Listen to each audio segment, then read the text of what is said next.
मायका अच्छा है कि ससुराल? क्या अच्छा है? ससुराल। मायके में सदा लड़की ही रहोगी, ससुराल में जाके महारानी बन जाओगी।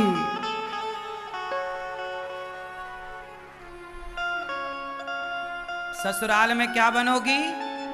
मालकिन। मालकिन बन जाओगी। और मायके में मालकिन तुम्हारी भौजाई ना बनने देगी। इसलिए ससुराल अच्छा है। लेकिन ससुराल जब लड़की पहली बार जाती है ना, तो ससुराल के लोग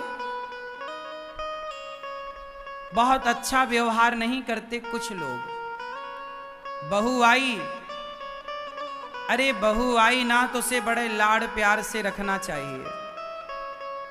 10-5 दिन 2-4 महीना लगेगा समझने में, थोड़ा टाइम दे दो। अब होता क्या है, बहू आ जाई, सबके लिए उसने भोजन बनाया, वो भोजन में हो गया नमक ज्यादा, तो घर भर के ताने मारते हैं। सास कहेगी तेरी माँ ने यही सिखाया है? अरे नमक ही तो ज्यादा हो गया है, पहली बार आई है, बेचारी के हाथ पांव कांप रहे हैं, कांपते कांपते नमक डाला होगा, ज्यादा गिर गया होगा।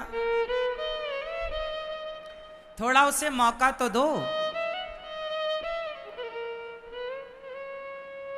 2-4 महीना तो समझने में लग जाता है सास को। अच्छा, सास को समझने में ज्यादा वक्त लगता है कि पति को? जोर से मैया बताओ मेरी माँ, किसे समझने में वक्त लगता है? हाँ? सास को तो महीने 2 महीने में ही आप समझ जाती हो, 6 महीना लगेगा और क्या। पति को समझने में थोड़ा टाइम ज्यादा लगता है। पति लोग जल्दी समझ में नहीं आते। इसलिए अपनी गृहस्थी को कम से कम 2-3 साल तो दो। जो 2-3 साल दे पाए उनकी गृहस्थी फिर बढ़िया चलने लग जाएगी। 2-3 साल तक तुम चुप रहो, 4-5 साल चुप रहो। पति देखो, कई बार ना जवाब देना नहीं होता।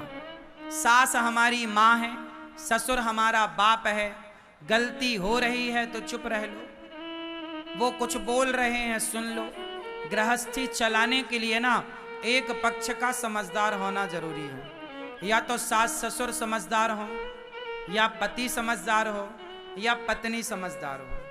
और कोई समझदार नहीं होता तो तलाक हो जाते हैं। जिस घर में तलाक हुआ है मतलब उस घर में समझदार लोग नहीं थे, इसलिए तलाक हो गया। समझदार होता, समझदारी से वो बचाते तो बच जाता।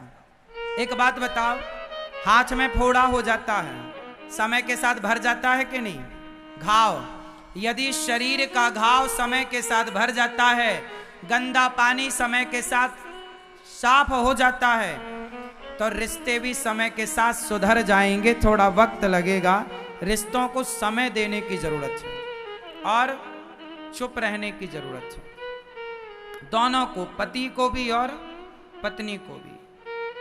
हाँ, जब तुलसी एक जगह से उखाड़ कर दूसरी जगह लगाओ ना, तो 5-10 दिन तो तुलसी भी ऐसी रहती है, पत्ते बिल्कुल कुम्हला जाते हैं, फिर वो पनपती है। ऐसी टाइम लगता है। एक नए घर से लड़की ससुराल आई है, थोड़ा टाइम लगेगा।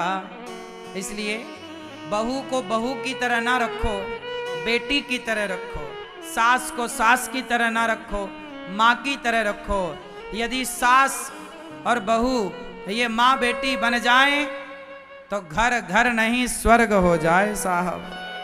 हर बाप चाहता है मेरी बेटी खुश रहे। बेटी खुश तो बाप खुश, बेटी खुश तो माँ खुश, सब खुश। इसलिए खुश रहने की आदत बनाओ। और आप जितने माँ बाप हैं आप अपनी बेटी और बेटों को पढ़ा लिखा के डिग्रियां तो दे दिए हो, पैसे तो दे दिए हो, लेकिन आपने अपनी औलाद को, बेटा बेटी को खुश रहना नहीं सिखाया। आप माँ बाप को चाहिए कि ये भी कोचिंग दें, ये भी सिखाओ कि बेटा हर हाल में प्रसन्न रहना सीखो। स्थितियां परिस्थितियां तो बनती और बिगड़ती रहेंगी। परिस्थितियां सदा एक सी ना राम की रही ना सीता की रही, ना आपकी होंगी ना हमारी होंगी।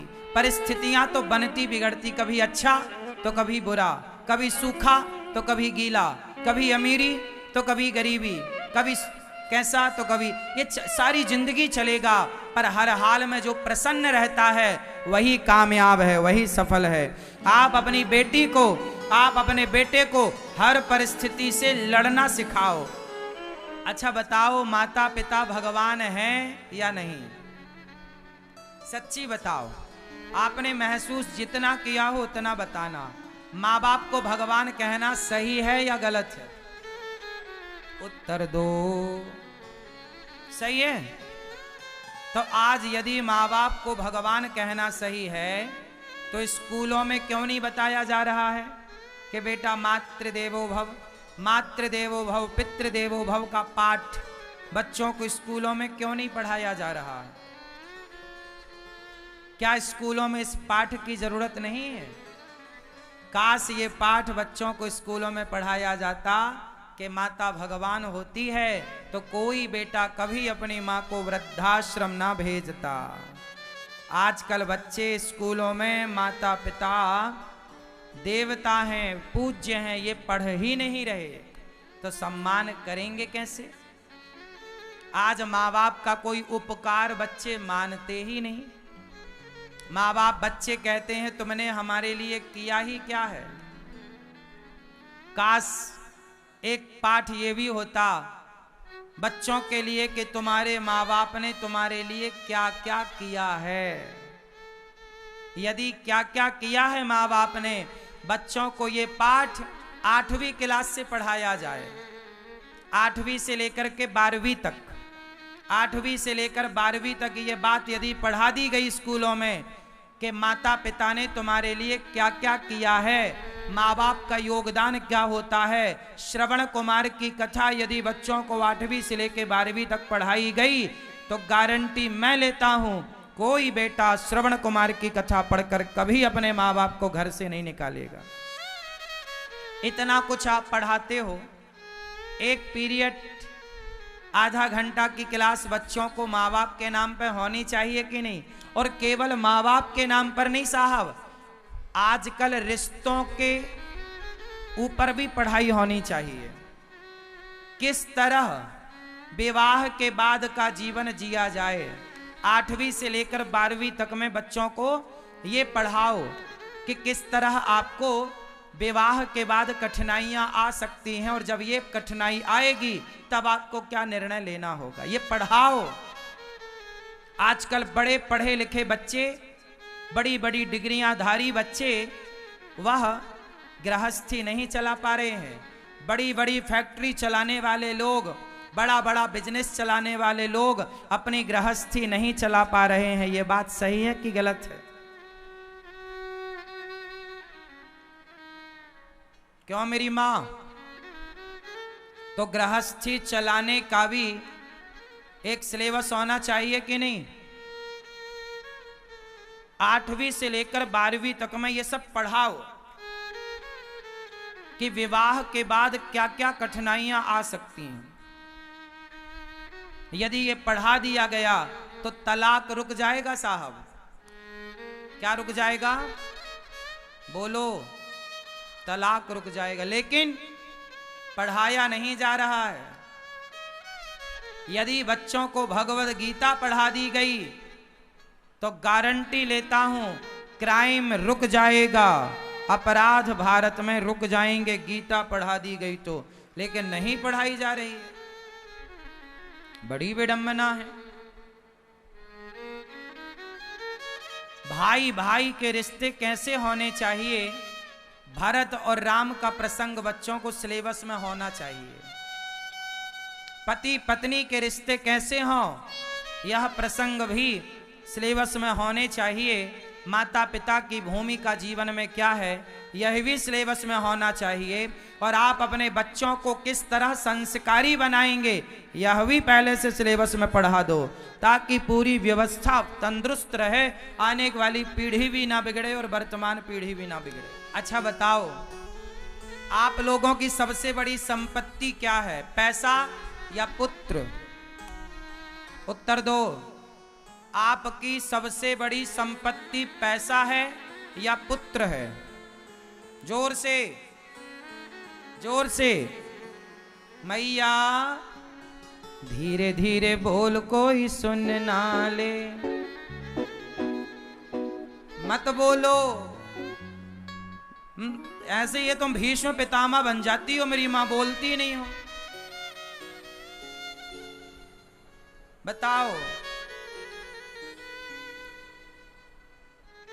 पैसा ज्यादा अनमोल है या पुत्र?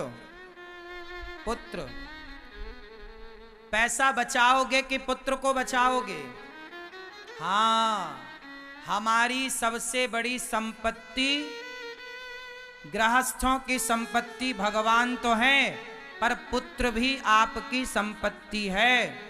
आपके पास दौलत कितनी है ये कोई ना पूछेगा, आपका पुत्र कितना संस्कारी है ये सब पूछेंगे। इसलिए आप पैसा कमाने में पागल ना हो जाओ, अपने पुत्रों को संस्कार देने में भी थोड़ा समय लगाओ। बेटा लायक होगा तो पैसा कमा लेगा, संस्कारी होगा तो सुखी होगा। पैसा कमा कमा के बच्चों को दे तो दिया, पर संस्कार तो दिया नहीं, तो बेटा सारा पैसा उड़ाकर वो सुरा और सुंदरी में उलझ जाएगा। तो बताओ, बच्चों को पैसा देना जरूरी है कि संस्कार? क्या दोगे?